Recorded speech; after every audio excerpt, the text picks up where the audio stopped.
Hello viewers, welcome to MC Academy and hope you are doing well. आज मैं आपकी खिदमत में हाजिर हूँ MDK 2022 के लेक्चर नंबर 1 के एक और पार्ट के साथ। और आज हम कंटिन्यू करेंगे correct use of subject verb agreement को। और प्रीवियस वीडियो में रूल नंबर 1 से रिलेटेड जो टेस्ट दी गई थी, वीडियो के एंड में उसकी की शो की जाएगी और आज के टॉपिक से रिलेटेड 10 MCQs की एक और टेस्ट दी जाएगी। अगर अभी तक आपने वो वीडियो नहीं देखी तो डिस्क्रिप्शन बॉक्स में वीडियो की लिंक दे दी है, आप जाकर देख सकते हैं। चलते हैं आज के टॉपिक की तरफ। सब्जेक्ट वर्ब एग्रीमेंट के रूल नंबर 2 की कुछ पॉइंट्स आपके सामने हैं। 2 singular nouns joined by and require a plural verb when they represent 2 different persons or things। ये तो वाज़ेह है कि जब 2 डिफरेंट नाउन्स और प्रोनाउंस को हम and के साथ जोड़ेंगे तो वो सब्जेक्ट प्लूरल हो जाएगा और हम प्लूरल वर्ब का इस्तेमाल करेंगे।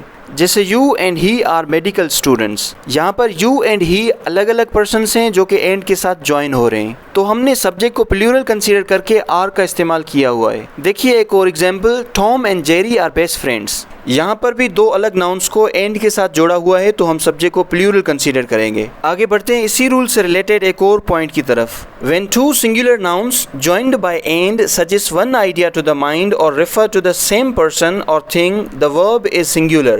ये समझने वाली बात है कि जब हम 2 नाउन्स को एंड के साथ जोड़ेंगे लेकिन वो दोनों ही नाउन किसी एक आइडिया या एक चीज़ को रिप्रेजेंट करेंगे तो हम सब्जेक्ट को सिंगुलर ही कंसीडर करेंगे। For example, Tom and Jerry is an American animated media franchise. यहाँ पर टॉम एंड जेरी एक ही एनिमेटेड फ्रेंचाइज का नाम है, इसीलिए हम सब्जेक्ट को सिंगुलर कंसीडर करके इज़ का इस्तेमाल कर रहे हैं। Next example, bread and butter is our daily need. यहाँ पर भी ब्रेड एंड बटर एक ही आइडिया को रेफर कर रहा है, इसलिए हम इसको भी सिंगुलर कंसीडर करेंगे।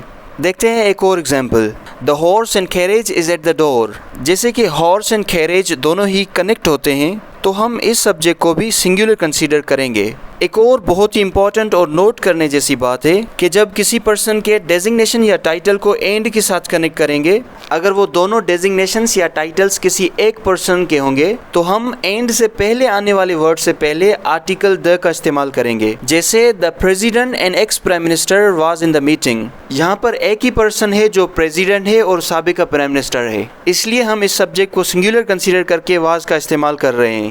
लेकिन अगर ये 2 डेजिग्नेशंस 2 अलग अलग पर्सन्स की हों तो दोनों ही डेजिग्नेशन से पहले हमें आर्टिकल द का इस्तेमाल करना होगा। जैसे the president and the ex prime minister were in the meeting. दोनों डेजिग्नेशंस में आर्टिकल द का अलग अलग से इस्तेमाल करने से 2 अलग पर्सन्स को कंसीडर किया जाएगा, तो हम इस सब्जेक्ट को प्लूरल कंसीडर करके वर्क का इस्तेमाल करेंगे। उम्मीद है कि ये क्लियर होगा। Exception, The following are the standard expressions.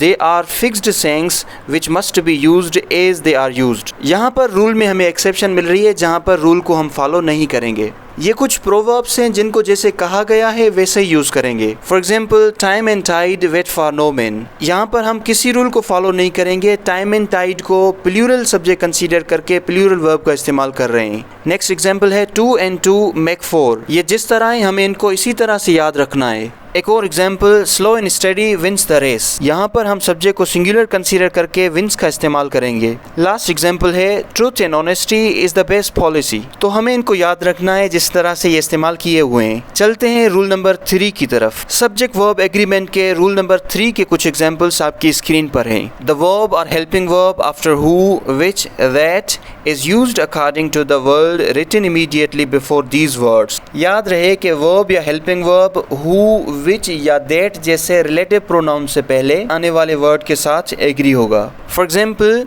He is one of those batters who have scored 100 in single innings। यहाँ पर who से पहले आने वाला वर्ड batters है जो कि प्लूरल है, तो हमने प्लूरल वर्ब का इस्तेमाल करना है, इसलिए हमने have का इस्तेमाल किया हुआ है। देखिए एक और example, It's I who am sorry for everything। यहाँ पर who से पहले जैसे I का इस्तेमाल हुआ है तो I के साथ हम am का इस्तेमाल करते हैं, इसलिए हमने who के बाद am का इस्तेमाल किया है। Next example, You should take the job that pays the most। that से पहले job का इस्तेमाल हुआ है जो कि सिंगुलर है, तो हमने सिंगुलर वर्ब यूज़ किया है। देखते हैं रूल नंबर 3 की एक और पॉइंट को। The relative pronouns who and that are used for persons, whereas the relative pronouns which and that are used for things। For example, the scientists who discovered the vaccine are attending the conference। क्योंकि scientist persons हैं, इसलिए हम scientist के साथ who का इस्तेमाल करेंगे। Next example, I want a car that accelerates quickly. यहाँ पर कार की वजह से हमने that का इस्तेमाल किया है। The last example, my wedding dress which I bought last week fits me perfectly. यहाँ पर wedding dress की वजह से हमने which का इस्तेमाल किया है। उम्मीद है कि रूल नंबर 2 और 3 एग्जाम्पल्स के साथ क्लियर होंगे। आज के दोनों रूल्स से रिलेटेड 10 सेकंड के लिए आपकी स्क्रीन पर 10 MCQs की एक टेस्ट आ जाएगी जो आपने सॉल्व करके और नेक्स्ट वीडियो में की का इंतजार करना है। और आज की टेस्ट शो होने के बाद 10 सेकंड्स के लिए प्रीवियस टेस्ट की शो हो जाएगी। I hope this practice would be useful for the candidates. Thank you for watching MC Academy YouTube channel.